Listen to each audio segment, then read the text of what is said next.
Hello folks and welcome to another Legend Scale review.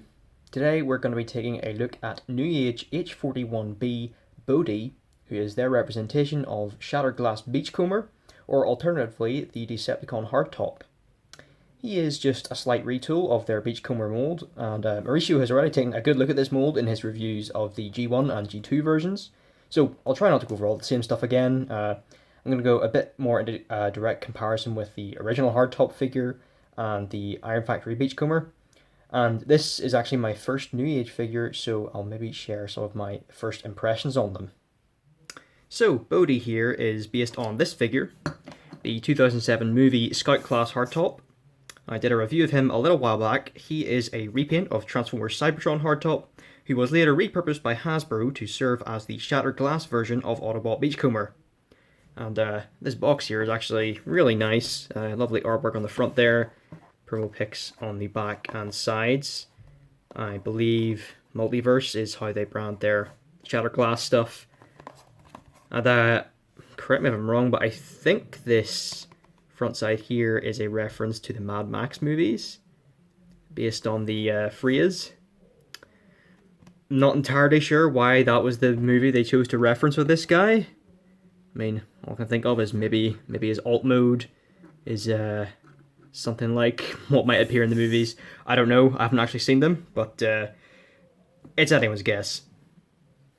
The sculpt of this figure is mostly the same as the regular version, but he does have a new chest sculpt with a skull emblem and a new head, both to match his original incarnation there. Now, Newage didn't have to do this. They could have just slapped these colours onto Beachcomber and been done with it, but I think they went the extra mile with this homage. The colours aren't a perfect match, not maybe as obvious on camera, but he's got a more saturated dark green for his limbs, and instead of the silver for the face and skull emblem, it's white on the Newage version. I think these changes are beneficial. I think it makes him look a little bit less dull, more contrast there. It would have been nice to get some of these little, like, sort of warning caution stripes on his knees, just maybe because he hasn't got much paint anywhere else besides that face and chest. I think the only other bit I could spot was on the headlights there. But yeah, he's pretty much kibble free. Now, that being said, the alt mode doesn't have much kibble to begin with. It's a very simple little dune buggy, but yeah, what little there is does tuck away quite nicely on his back there. It's very, very tidy. The articulation is probably this figure's biggest strength. I'll not go over every joint, as Mauricio covered those pretty thoroughly in his reviews. But yeah, he's great for getting dynamic poses. Got pretty much, no wrist swivel, but besides that, pretty much everything you could ask for. However, he does not feel good to handle. The ab crunch in particular, I mean, can't hold the weight of the torso, can't hold the weight of the legs. It wasn't this bad out of the box, and it didn't seem this bad on Mauricio's figures. But yeah, that is not good. The hip joints, probably, yeah, they're not as loose, obviously. They can hold their own weight, but he feels a bit floppy. Just handling him. Elbows as well, a little bit of that. Yeah, most of his joints do err on the loose side. It's not frustratingly bad, but it is disappointing. In terms of accessories, he comes with this longer blaster, a little bit longer than the one Beachcomber has. It's to reflect the rifle on his original figure. Doesn't have the same flip out cyber key function, but that might be a bit much to ask for. And then he also has this alternate smiling head for the regular Beachcomber. And yeah, this is a strange thing to include. It's the exact same one that the G2 Colors version comes with.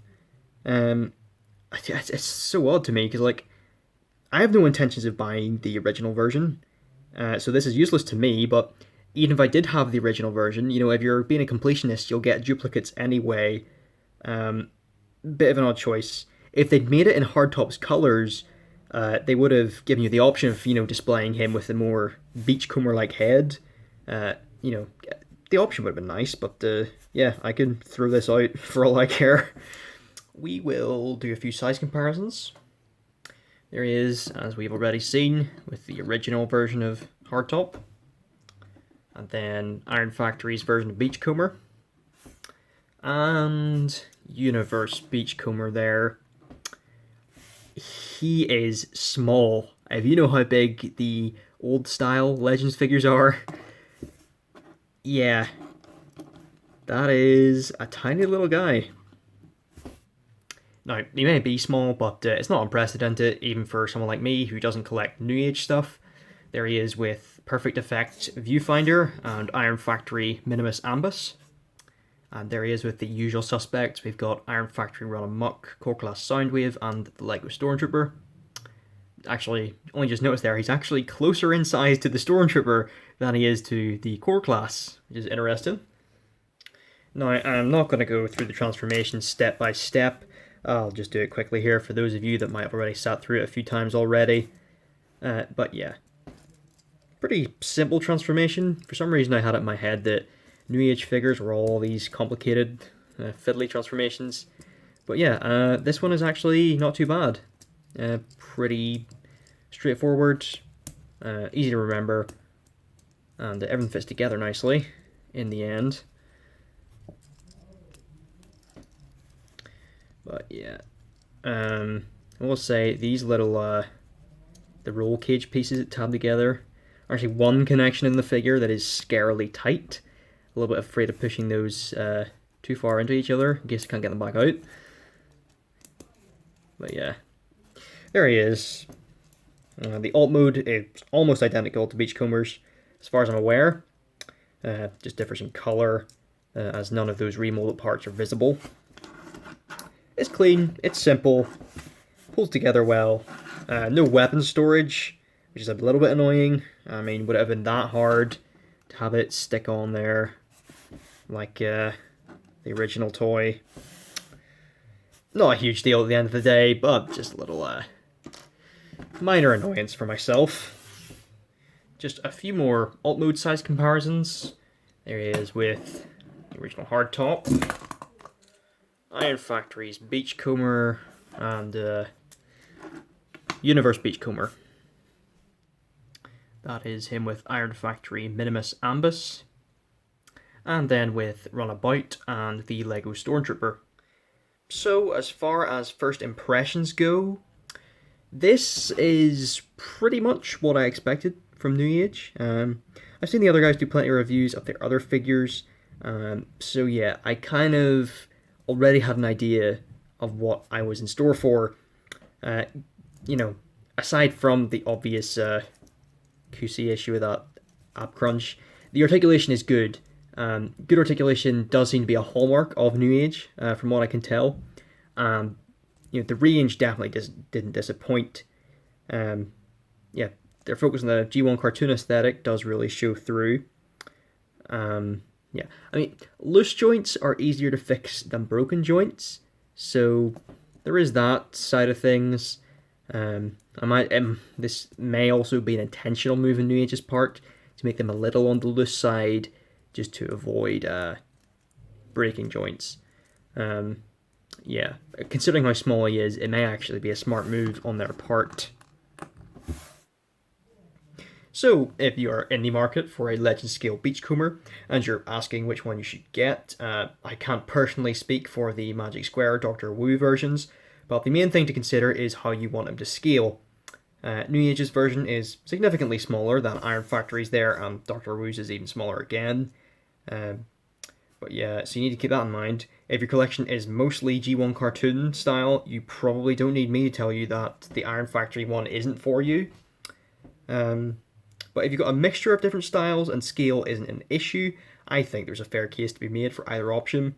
They're both about the same price. Newage does have the edge when it comes to articulation. Floppy ab crunch notwithstanding. Iron Factory's does feel much better to handle, much more solid. And of course he does have the alternate hands for that extra dynamic posing and weapon storage, although it's not really optional in Iron Factory's case. Newage's back is much cleaner. That kibble folds away much more nicely. Iron Factory does have a little bit more, and it does get in the way of some of the articulation. But yeah, there is no clear-cut winner, in my opinion. They're both good figures, and it's really up to you to decide which aspects of each figure are more important to you. But yeah, that's all from me for now. Thanks for watching, and oh yeah, I did actually think of something I can use the alternate head for.